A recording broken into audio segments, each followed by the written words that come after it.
Allah, most merciful, most gracious. In this presentation, I'm going to talk about sentence meaning. In a previous presentation, we talked about word meaning in translation. Word meaning, of course, is related to sentence meaning.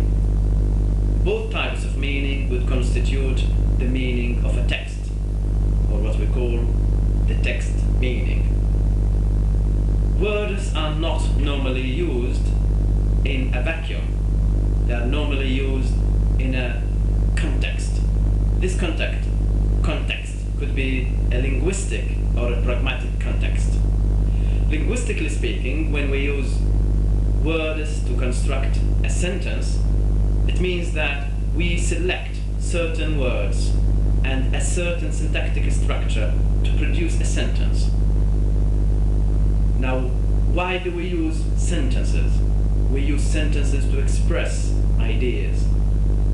In translation, we deal with sentences in a text. A text is made up of a number of sentences. And what we are looking for as translators is to identify the meaning or the meanings of sentences in order to render them into the target language. But what is sentence meaning? The meaning of a sentence is normally defined as what we understand from its words, syntactic structure, intonation, and context. Now, in this definition, there are three basic and related concepts: the utterance, the sentence, and the proposition. The utterance is defined as follows. It is the string of sounds or written symbols produced by a speaker between two pauses. An utterance can consist of a single word or several sentences. It is concrete and context sensitive, that is related to a specific context. It is tied to a specific time, place, and speaker. So the utterance is what we produce in one go. The utterance is very sensitive to context. It is related to a specific context, a specific time, a specific place, and a specific person. And different utterances, if produced in different places, that is different situations, may mean differently. The other related concept is sentence. Linguistically speaking, sentence is defined as the unit of a grammar constructed according to language-dependent rules, which is relatively complete and independent in respect of content and grammatical structure. The sentence is abstract and context-free. The sentence as a syntactic structure is not specifically related to a specific context. Unlike utterances, sentences exist only in the mind. According to this definition, the sentence is a unit of grammar. It is a syntactic structure that we use to build up a certain linguistic unit in order to express certain ideas. And different ideas require different syntactic structures. If we want to talk about someone who did something, we would use a syntactic structure. And that syntactic structure is manifested in language as follows. The boy killed the cat. The boy is the doer, the subject. Killed is the verb. The cat is the object. So this syntactic structure is selected from the list of syntactic structures that we know in the language to express the idea of the boy killing the cat. Other syntactic structures, of course, are ready-made, and the language user learns them in order to express certain ideas based on intention, situation, and objective. The third related concept is proposition. Proposition is the basic meaning which an utterance expresses. I repeat, proposition is the basic meaning which an utterance expresses. So proposition is the final aim that we look for when we produce an utterance. It's what we mean, and it is what others understand from our utterances. A proposition consists of an argument, which means something named or talked about, and a predication, which means an assertion made about that argument. So the proposition is made up of an argument and a predication. When we say the boy, that is an argument. But what about the boy? Which is the predication. The boy killed the cat. So killed the cat is the predication.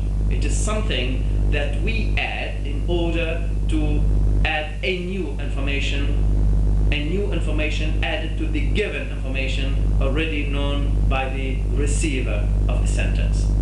So the proposition is what we mean, is the basic meaning of the utterance. The proposition is abstract. It is the unit of meaning which constitutes the subject matter of a sentence. So these three related concepts, the utterance, the sentence, and the proposition, make what we call sentence meaning. The utterance is what we produce. The sentence is the unit of grammar, the syntactic structure that we select when we utter a certain utterance. And the proposition is what we understand from that specific utterance. Now, in translation, translators are normally looking for what sentences mean in a specific situation, in a specific text. So here, according to this analysis of sentence meaning, proposition is what we are looking for. What sentences mean, what utterances, written or spoken through a syntactic structure, mean. So in order to render the meaning of a sentence, we would normally try to work out what's the argument and what's the predication. That is, what is the proposition of this sentence or this utterance, if we want to be specific. Other related concepts include context, contextual meaning, co-text, universe of discourse. These are concepts related to the discussion of sentence meaning. The context is the linguistic, situational, social, and cultural environment of an element of language.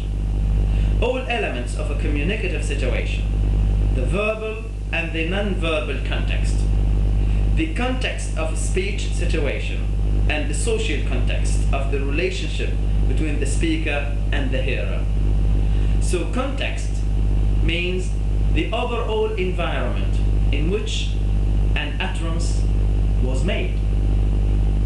The context includes everything. Who says what, to whom, when, where, and how. If any of the elements change, the meaning of an utterance may change.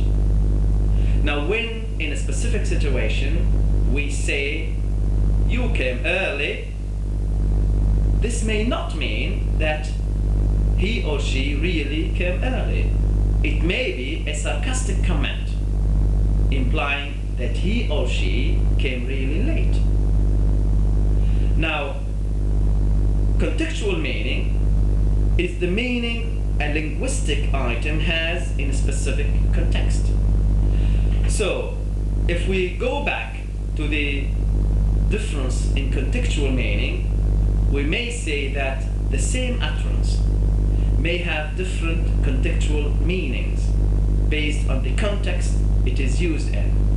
So, if the context changes, the meaning of an utterance may change, and that's what we call the contextual meaning. Therefore, the contextual meaning is the meaning a linguistic item has in a specific situation. Co-text. Co-text is the relevant text or discourse of which the linguistic element is part. We know that language is used by everybody, past and present. Different texts may relate to other texts. Texts are not created out of vacuum. They relate to one another in one way or another. They relate sometimes in terms of time, in terms of place, in terms of producer. So any related text or part of a text is called co-text. And this co-text may be helpful in interpreting the text that is being translated. Universe of discourse. This means the range of entities, topics, situations, etc., within which a particular speech event makes reference. So the universe of discourse means the overall environment in which a specific text or a specific speech or discourse makes reference. And when the universe of discourse changes, also the meaning of that linguistic structure, linguistic utterance may change. Now, translators are normally concerned about how to identify the contextual meaning. Now, the context is a very fuzzy concept because there is the specific context within the text, and there is the overall context in which that text was produced. And there is the context where the text is being translated. So we may speak of the source language, socio-cultural context, and the target language, socio-cultural context. In order to be able to reflect as much as possible of the source text meaning, we translators have to take into consideration these two contexts of situation, the source language context and the target language context. Thank you.